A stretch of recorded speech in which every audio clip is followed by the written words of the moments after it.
let's turn our attention to what is going to be a very busy week here on OneSoccer. We're very excited about it because it's the first round of the Canadian Championship that begins on Tuesday. We'll be on the air. We'll also be on the air Wednesday. So May 11th, May 10th, we have some games right here. And I want to know what you think will be the most likely to be a first round upset. So, Ollie, would it be Valor over the Vancouver Whitecaps, given their history in this competition, or Guelph United over Halifax Wanderers? This is a tough one. Every part of me wants to say Valor and the Whitecaps because, we actually have a history of seeing that, right? The Whitecaps have played CPL opponents twice and they've lost twice. So we're still yet to see the precedent of the Whitecaps actually handling one of these ties. And I do think Valor, look, the last time they went on the road, they won 6-1. They've got the potential to cause teams big problems on the counter-attack. Vancouver is terrible in possession. I think it could be a very awkward matchup for them. But that being said, I think I have to go with the semi-pro side, Guelph, on this one against Halifax. That's something that we haven't seen yet, which is one of those semi-pro clubs getting a win over the professional team. But Halifax, this is the third time they've played a semi-pro team, and they've given them headaches, right, in the previous two occasions. And the difference this time is that previously they had the game at the Wanderers grounds to kind of fall back on. Now they've got to go away from home in a single leg and get a result. And we know, as much as I think Halifax are actually playing pretty well right now, they're still struggling to score goals. They still haven't scored from open play away from home in the league this season. So it's going to be a low-scoring match, I think, that one. And that opens up that potential for an upset, for a bit of chaos, for a refereeing decision, or something to go against them. It's Guelph. Guelph's the team that can go and win this game. I think I said it when the draw was unveiled. Halifax, their away travel still haven't been great, and they're without Joe Morelli now. And I think that Halifax is a tough team to beat, but you're going to be in an unfamiliar position in an unfamiliar location, playing against a team in Guelph United that's a little bit of an unknown that can play free. Like, this is house money for them, playing Canadian Premier League side. I actually think in the upset, which I actually think would be the bigger than any of them in this first round, Andy, would be Edmonton beating Cavalry. That would be a bigger upset than any of them, because Edmonton have never, ever, ever beat Cavalry and looked a million miles off it on Friday night. It would be the biggest upset. Montreal beating Forge? Yes. What? Montreal? Hold on. Montreal Forge? What'd you say? No, Montreal. Outremont.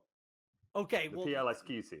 Yeah, okay, that one would be the biggest. Correct. Well, I think anytime there's a except that one. Right. But here's the thing, yes, but I get what you're saying, Gareth, because I think anytime there is a team in a lower tier league who defeats a team in a higher tier league, of course that's always going to be considered a massive upset without fail.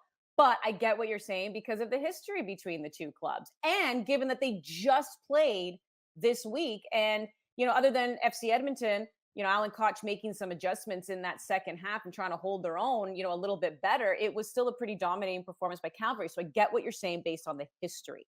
I can appreciate that. That would be something to see the Eddies defeat Cavalry. But I do, when it comes to Pacific FC, though, given that this is a team that looks like they picked up right where they left off last year, of course, in being the CPL champions, we also, when you look at their path, it also seems to be the easiest path to get to the final. I mean, I never want to say anything's easy here because this is sports and this is why we watch, because you can't script the ending. But are they, would you say, Garrett, the CPL's best chance to win this thing? I don't know. I honestly don't know, because I think you can make the case for Cavalry. You can make the case for Forge based on their side of the draw. Does CF Montreal go out and play all of their top players? And they didn't last year in this competition. I'm not sure if anything suggests that they'll do it again this year, when, this Montreal side have already played a lot of games playing in the Champions League earlier in the year. They're on a great run in MLS play. And that's probably where their biggest ambition right now is, because I do think that CF Montreal, and I've said this from the start of the season, by the way, I do think they're a legitimate contender. They're a top echelon team in Major League Soccer. So how do they rate? How do they approach this competition? We'll see. Because if that's the case, then that opens the door for Forge. And if Cavalry can, get past Edmonton, which I think they will, we'll see what happens between Valor and the Whitecaps. There's no lock that the Whitecaps are, head and heels a better team than Cavalry right now, just in terms of the personnel. Cavalry Pacific, maybe a coin toss. I think it's a fair argument to make, with that being said, about Pacific, because I do think they're the best CPL team right now, and they have better depth this season as well. And I do think they can make some noise in this competition. But a lot of it just depends on how the draw breaks down and how some of these MLS sides actually go on and approach this competition this year. I think it's Pacific just because they could go to the final without playing an MLS team, right? Like Vancouver has to come through Valor, and then they have to probably come through Cavalry as well. So I know Valor could beat Vancouver, and then you could say the same thing about Cavalry, but there's a better chance for Pacific that Vancouver, could be out of the tournament by the time they come together in the draw potentially. So, like I think what's being a little bit overlooked because of Vancouver's recent record against the CPL sides is that this is like a massive year for them. This is such a big opportunity for them to not have Toronto and Montreal on their side of the draw, to be able to go back to the final for the first time in a while without having faced a fellow MLS team. But they do have to navigate 3 CPL ties to do it. And that, is a very, very dangerous road based on what we've seen from the Vancouver Whitecaps in this competition. But question remains, like, what's TFC goes out to win every tournament, but this is going to be their next round game is going to happen before Insigne comes, or, in late June, potentially. That's when their semifinal game would be. So I think there's a real opportunity for a lot of the Canadian Premier League teams. This is the best part about this year's competition, is the unknown and the ability for a lot of, any team can really pop up and do some damage in this tournament. I can't wait to see how it plays out, because in previous years, it's been a little bit more predictable. I don't see it playing out that way this time around. Yeah, and just a reminder to everybody that, Pacific being the champions, they earned a bye to the quarterfinals. They will await the opponent of, it'll be either Atletico Ottawa or York United. So that is who they will face. Pacific also has home field advantage in the quarterfinals. That will be at the end of May. Just quickly, because we love to tinker and give our opinion when it comes to, the format of things. And when you look at the Canadian Championship, this is 15th edition. It has grown exponentially. Now we have 13 clubs from 4 different leagues competing as well. But when you do look at this competition, Gareth, I don't know, are there any changes maybe you would like to see? Is there something, though, that you would say, I think this will actually make the Canadian Championship better?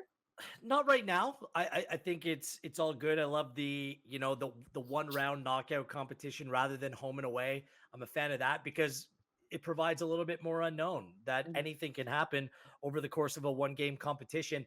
I think that you just wait till we see further expansion in the Canadian Premier League. I think once we build out this tournament to 16 teams, then you get rid of the buys and you just level it out in 16 teams, and that's a natural bracket and way forward for this competition to play out. But no, I'm fine with the way that it works right now. Yeah, that was the same answer. Get rid of the buys when you can with a number that works. If you want to keep it east-west in the first round just for financial reasons, then I get that. But I would like to see just as open a draw as we possibly can in the first round. So hopefully we can continue to expand with CPL teams, with maybe a League One BC team entering. Maybe there can be more semi-pro teams. I know there's some logistical challenges with playing, a lot of games in those stadiums potentially. But if we can expand that a little bit, that was great. And one big thing I thought was a massive addition to this year's competition was the draw. I thought that was fantastic to watch on OneSoccer, not just to pat us on the back, but for Canada Soccer to go through with that was really good as well. Worked out great. Need more Richard Scott. Yeah, great moderator, outstanding. Patrice Bernier, Di Rosario. It was great having everybody in studio. That goes without saying.